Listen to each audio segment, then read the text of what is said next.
Anda masih bersama kami dalam Berita Sulawesi Tengah. Untuk Anda yang baru saja bergabung, kami siapkan kembali 3 berita utama hari ini. Puluhan rumah warga di Desa Bobo diterjang banjir bandang.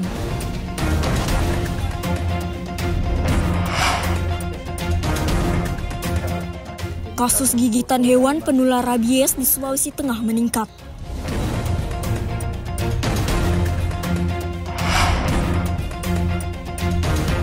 Suka duka warnai pengumuman kelulusan siswa sekolah dasar di Palu.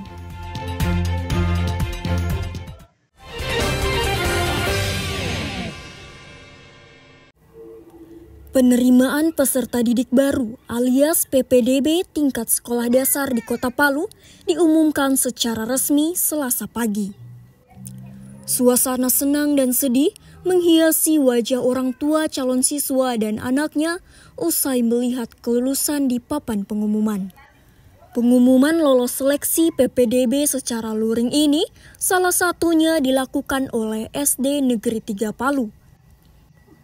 Meski demikian, pengumumannya juga bisa dilihat secara daring melalui website PPDB. Satu persatu orang tua siswa melihat nomor pendaftaran anaknya. Jika nomornya tertera, dipastikan siswa tersebut lolos dan menjadi bagian dari peserta didik di SD Negeri 3 Palu. Ekspresi dari para orang tua ini pun bermacam-macam. Ada yang terlihat lega lantaran anaknya berhasil lolos, ada pula yang terpaksa menerima kenyataan karena tak berhasil lolos. Kuota di SD Negeri 3 Palu hanya sebanyak 84 dari total pendaftar kemarin mencapai 280 siswa. Alhamdulillah hari ini pengumuman di SDN 3 Negeri Palu dan anak saya lulus juga seleksi PPDB ini. Saya bersyukur sekali karena telah lulus dalam seleksi ini. PPDB tahun ini sangat bagus dan selektif sekali karena ada beberapa persyaratan yang kita lewati, mulai dari pendaftaran pertama dan manual dan online. Jadi kedua itu kita lewati dan pengumumannya pun juga secara manual dan online ada melalui website ini. Enggak lolos. Ya. Sebelumnya mendaftar jalur apa? Seperti biasa saja. Ya. Rencananya saya ini mana? Rumah saya kan di Palu Selatan. Jadi saya coba kemarin nyoba di sini karena kan dekat alur kantor saya kan, tapi ternyata nggak lolos. Mungkin dari faktor umur anak saya juga baru 6 tahun 2 bulan, terus kejauhan, layarnya mungkin nggak sama, apa yang namanya ya? Ya, lokasinya, karena dari Palu Selatan ke Palu Timur kan, gitu. Membludaknya jumlah pendaftar di SD Negeri 3 Palu ini sudah berlangsung sejak beberapa tahun terakhir. Hal itu dibenarkan Ketua Panitia PPDB SD Negeri 3 Palu, Mariati. Namun, ia dan pihak sekolah hanya menerima siswa berdasarkan aturan yang telah ditetapkan pemerintah dan Dinas Pendidikan dan Kebudayaan Kota Palu. Pihaknya menerima siswa baru dengan jalur zonasi sebanyak 70%, ranking berdasarkan usia sebanyak 25%, dan jalur mutasi 5%. Ia meminta maaf jika tak bisa menerima seluruh siswa yang mendaftar, mengingat daya tampung dan kuota yang telah ditentukan. Jadi kami menerima anak siswa berdasarkan aturan. Apabila ada anak-anak yang tidak tertampung, kami mohon maaf. Karena ini kita menjalani aturan sesuai apa yang diberikan oleh Pemda Kota Palu. Kami mengharapkan kepada orang tua siswa kalau memang bukan zonasi, jangan mendaftar. Karena kami sudah, kuotanya kami sudah atur memang. SD Negeri 3 Palu sebelumnya telah membuka pendaftaran pada 24 hingga 26 Juni. Pengembalian formulir pada 27 dan 28 Juni. Usai pengumuman pada tanggal 2 Juli ini, para siswa yang dinyatakan lolos melapor diri dan melengkapi berkas mulai 3 sampai 4 Juli mendatang. Masa pengenalan lingkungan sekolah akan dimulai pada 8 Juli mendatang, disusul dengan kegiatan belajar mengajar. Syahrul Cahya melaporkan dari Palu. Prestasi membanggakan diraih Khariza Nurul Fatia, siswi sekolah menengah pertama Lab School Palu.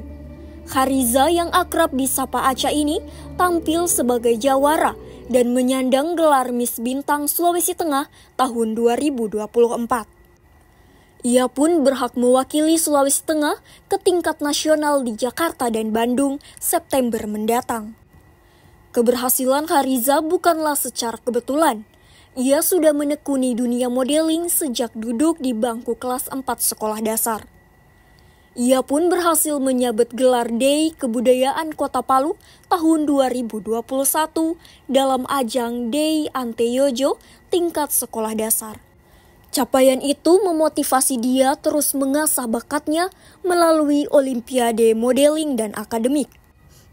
Alhasil, ia dinobatkan sebagai pemenang Putri Adipura Sulawesi Tengah tahun 2023. Setahun kemudian, Khariza mengikuti ajang kecantikan remaja Miss Bintang Sulawesi Tengah 2024. Hasilnya, Khariza kembali menjadi juara dan berhak mewakili Sulawesi Tengah ke tingkat nasional. Saat ditemui, Khariza mengaku senang bisa terpilih sebagai duta Sulawesi Tengah ke tingkat nasional.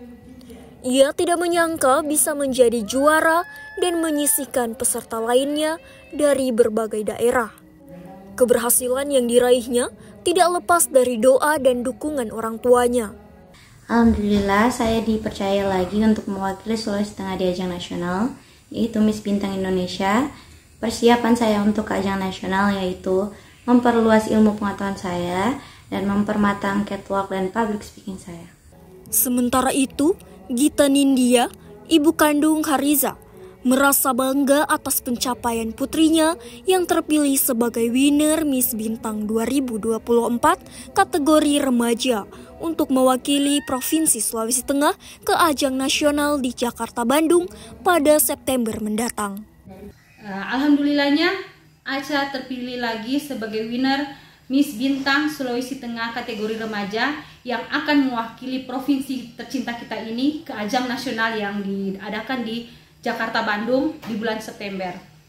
Besar harapan saya sebagai orang tua dan juga keluarga agar Aca bisa menggali lagi potensi yang ada di dalam dirinya dan juga bisa membawa nama baik provinsi Sulawesi Tengah kita tercinta ini.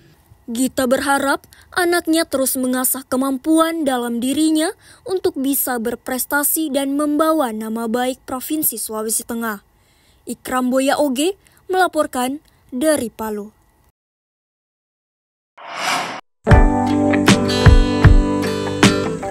Taman Nasional Lorelindu tidak hanya menyimpan beragam kekayaan alam, flora dan fauna endemik. Kawasan konservasi ini juga memiliki pesona alam yang menakjubkan.